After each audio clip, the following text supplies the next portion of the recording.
사랑하는 형제자매 여러분, 반갑습니다. 분주하고 소란스러운 일상 속에서 우리는 종종 하나님의 세미한 음성을 듣기를 간절히 원합니다. 하나님은 과연 지금 나에게 무엇을 말씀하고 싶으실까? 이 질문은 우리 믿음의 여정에서 가장 중요하고도 어려운 질문일지 모릅니다. 오늘 이 귀한 말씀을 듣기 전에 잠시 여러분의 도움이 필요합니다. 만약 오늘 나누는 이야기가 여러분의 마음에 작은 울림이라도 준다면 좋아요를 눌러주시고 이 은혜를 주변 사람들과 함께 나눠주시길 바랍니다. 여러분의 작은 나눔이 누군가에게는 큰 힘과 위로가 될 수 있습니다. 또한 구독을 통해 저희와 계속해서 이 은혜로운 여정을 함께 해주시길 바랍니다. 이 모든 나눔 위에 하나님의 축복이 가득하기를 기도합니다. 저는 오랜 시간 동안 성경을 묵상하고 기도하며 하나님께서 우리에게 말씀하시는 세 가지의 구체적이고 반복적인 방식을 발견했습니다. 오늘 그 이야기를 여러분과 나누고자 합니다. 첫째, 하나님은 영감을 통해 말씀하십니다. 둘째, 하나님은 명확한 지침을 통해 말씀하십니다. 그리고 셋째, 하나님은 우리의 삶에 개입하심으로써 말씀하십니다. 성경에 여호와의 말씀이 요나에게 임하니라 라는 구절이 있습니다. 여기서 말하는 여호와의 말씀은 항상 강단에서 선포되는 설교만을 의미하지는 않습니다. 또한 우리가 정해놓은 경건의 시간에만 임하는 것도 아닙니다. 때로 우리 안에 거하시는 성령님께서는 우리가 해서는 안 될 말을 깨닫게 하시고 해야 할 말을 알려주시기도 합니다. 혹은 우리가 미쳐보지 못했던 방식으로 상황을 바라볼 수 있는 새로운 시각을 열어주시기도 합니다. 이것이 바로 영감입니다. 말로는 다 설명할 수 없지만 마음속에 분명하게 와닿는 느낌, 바로 그것입니다. 하지만 우리는 때로 이 영감에 너무 의존한 나머지 마음속에 떠오르는 모든 감정과 생각을 무조건 따르려는 경향이 있습니다. 제 경험에 비추어 볼 때 제 안의 영감들은 때로 진짜 하나님의 음성을 가장한 가짜일 때가 많았습니다. 그것은 하나님의 음성인 척 위장했지만 사실은 제 자신의 깊은 욕망이 하나님의 옷을 입고 나타난 것에 불과했습니다. 바로 이 지점에서 두 번째 방식이 중요해집니다. 하나님께서는 명확한 지침을 통해서도 말씀하십니다. 제가 하나님에 대해 사랑하고 감사하는 가장 큰 이유 중 하나는 하나님께서는 당신의 명확한 지침, 즉 기록된 말씀인 성경에 위배되는 영감을 절대로 주지 않으신다는 사실입니다.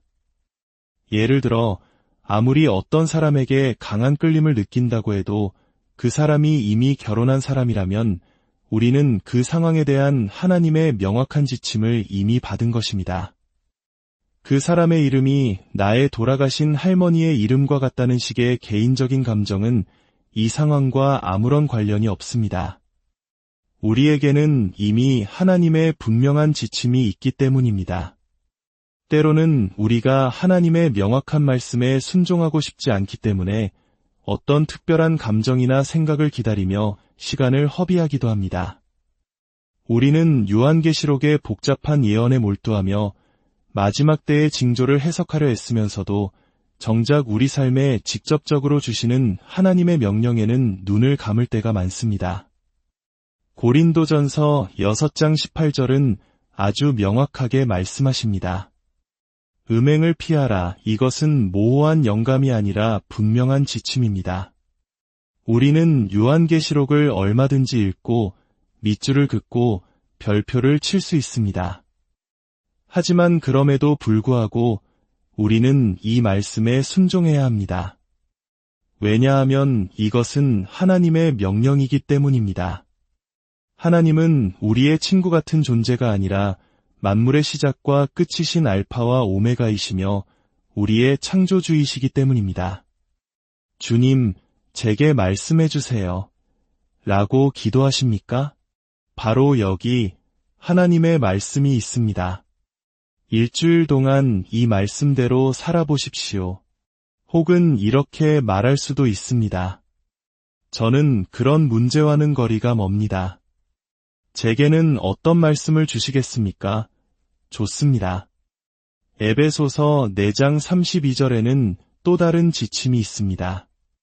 서로 친절하게 하며 불쌍히 여기며 서로 용서하기를 하나님이 그리스도 안에서 너희를 용서하심과 같이 하라. 하지만 저는 도저히 용서할 마음이 들지 않아요. 라고 느낄 수 있습니다. 하지만 이것은 감정의 문제가 아닙니다. 이것은 지침이며 명령입니다.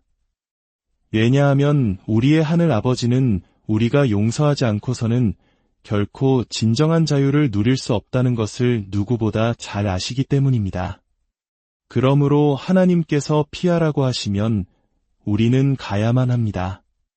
용서하라고 하시면 우리는 사랑해야만 합니다. 이것이 바로 하나님의 지침입니다.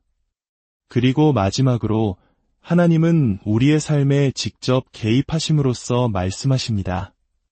바로 요나의 이야기처럼 말입니다. 이것은 우리의 생각의 흐름을 중단시키는 개입이며 세상을 바라보는 우리의 관점을 뒤흔드는 개입입니다. 또한 우리가 중요하다고 여겼던 것들, 그리고 스스로 계획했던 인생의 경로를 완전히 멈추게 하는 개입이기도 합니다. 요나는 선지자였습니다. 성경은 여호와의 말씀이 그에게 임했다고 기록합니다. 하나님의 말씀은 오늘날 우리에게도 임할 수 있습니다. 중요한 질문은 이것입니다. 당신은 하나님의 말씀이 당신에게 임하도록 스스로 말씀 앞에 나아가고 있습니까? 그 말씀 앞에서 하나님은 당신에게 명확한 지침을 주실 것이고 그 지침은 당신의 영감을 당신의 형상이 아닌 하나님의 형상으로 빚어갈 것입니다. 하나님의 말씀이 아미떼의 아들 요나에게 임했습니다. 그 대화의 내용은 이러했습니다. 너는 일어나 저 큰 성읍 니느웨로 가서 그것을 향하여 외치라. 그 악독이 내 앞에 상달되었음이니라. 니느웨는 당시 아수르 제국의 수도였습니다. 아수르는 이스라엘 백성을 잔인하게 억압했던 원수의 나라였습니다. 그들은 사람을 죽이는 것에서 그치지 않고 본보기로 삼기 위해 끔찍한 방식으로 처형했습니다. 그들은 잔인하고 야만적이며 회개할 줄 모르는 민족이었습니다. 요나가 사랑하는 동족을 괴롭혔던 바로 그들이었습니다. 그런데 하나님께서 요나에게 그 원수의 심장부인 니느웨로 가서 심판을 선포하라고 명령하신 것입니다. 그러자 성경은 말합니다. 그러나 요나가 여호와의 얼굴을 피하려고 일어나 다시스로 도망하려 하여 우리는 시편 139편을 통해 요나가 하려는 일이 불가능하다는 것을 압니다.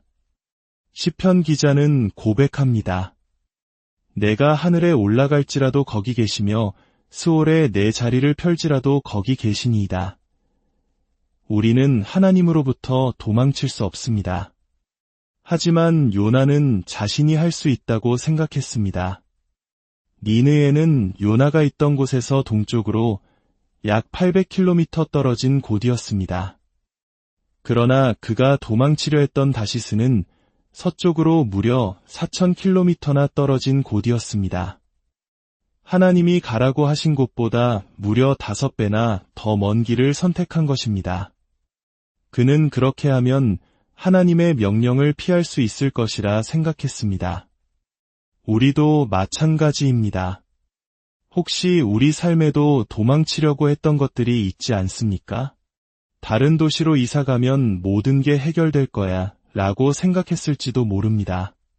하지만 우리가 어디를 가든 나 자신은 항상 함께 간다는 사실을 기억해야 합니다. 요나는 다시스로 가는 배를 탔습니다. 욥바로 내려갔더니 한 목사님은 이렇게 설교하셨습니다. 하나님에게서 도망칠 때 우리는 언제나 아래로 내려가게 됩니다. 그는 배삭슬 치르고 배에 올랐습니다. 불순종에는 항상 대가가 따릅니다. 그는 돈뿐만 아니라 그의 평안과 사명까지도 지불해야 했습니다. 그러나 놀라운 일이 벌어집니다. 4절입니다. 여호와께서 큰 바람을 받아 위에 내리심의 바다 가운데에 큰 폭풍이 일어나 배가 거의 깨지게 된지라. 제가 이 구절에 주목하는 이유는 폭풍이 일어났다는 사실 때문이 아닙니다. 그 폭풍을 누가 보냈는지가 중요하기 때문입니다. 저는 보통 폭풍을 잠잠하게 하시는 하나님에 익숙했지, 폭풍을 보내시는 하나님은 낯설었습니다. 하나님께서는 요나를 멈추게 하기 위해 폭풍을 보내실 만큼 그 상황에서 하시고자 하는 중요한 일이 있었던 것입니다.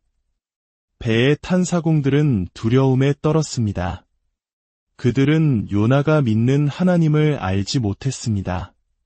그들은 다신론자들로 풍요를 위한 신, 금식을 위한 신, 가뭄을 위한 신, 그리고 폭풍을 위한 신 등 온갖 신들을 섬겼습니다. 그들은 각자 자신의 신에게 부르짖었지만 그들이 섬기는 작고 무력한 신들은 거대한 폭풍 앞에서 아무것도 할 수 없었습니다. 마치 우리가 때로 섬기는 세상의 것들처럼 말입니다. 혹시 하나님께서 당신을 삶의 막다른 골목으로 이끄신 이유가 마침내 더 위대한 분을 부르짖게 하기 위함은 아닐까요? 사공들은 배를 가볍게 하려고 짐을 바다에 던졌습니다. 그러나 요나는 배 밑층으로 내려가 깊이 잠들어 있었습니다. 그때 선장이 요나에게 와서 말합니다. 자는 자여 어찌함이냐, 일어나서 내 하나님께 구하라. 혹시 하나님이 우리를 생각하사 망하지 아니하게 하시리라. 혹시 하나님이 우리를 생각하사, 이방인 선장의 입에서 나온 이 말이 오늘 이야기의 핵심입니다. 그는 어쩌면 요나의 하나님이 자신들의 신들이 할 수 없는 일을 해주실지도 모른다고 생각했던 것입니다. 그의 말은 표면적으로는 혹시 너의 신이 우리를 기억해 줄지도 모르지라는 뜻이었지만 저는 그 말 속에 더 깊은 진리가 담겨 있음을 깨달았습니다. 바로 당신의 하나님께서 단 하나의 생각을 당신에게 주시는 것만으로도 당신의 삶의 폭풍을 그 자리에서 멈출 수 있다는 사실입니다. 어쩌면 지금 당신의 삶에도 폭풍이 몰아치고 있지는 않습니까? 우리 모두는 어떤 종류의 폭풍을 겪고 있거나 폭풍을 겪는 누군가와 함께 항해하고 있습니다.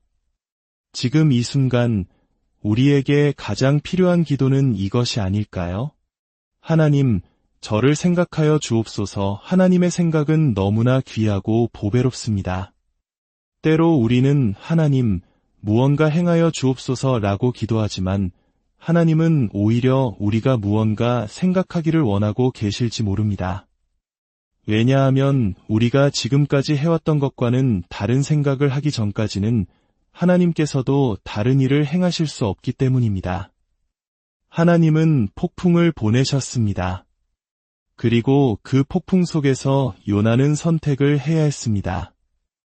이 모든 상황이 잠들어 있던 선지자 요나 한 사람 때문이었습니다.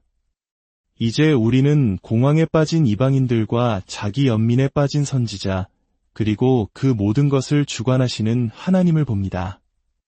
우리는 폭풍을 잠잠케 하시는 하나님께 익숙하지만 기억해야 합니다. 고요함의 하나님은 또한 혼돈의 하나님이십니다. 혼돈의 한가운데서 이방인 선장이 선지자가 마땅히 알았어야 할 진리를 외칩니다. 우리에게는 하나님의 생각이 필요하다.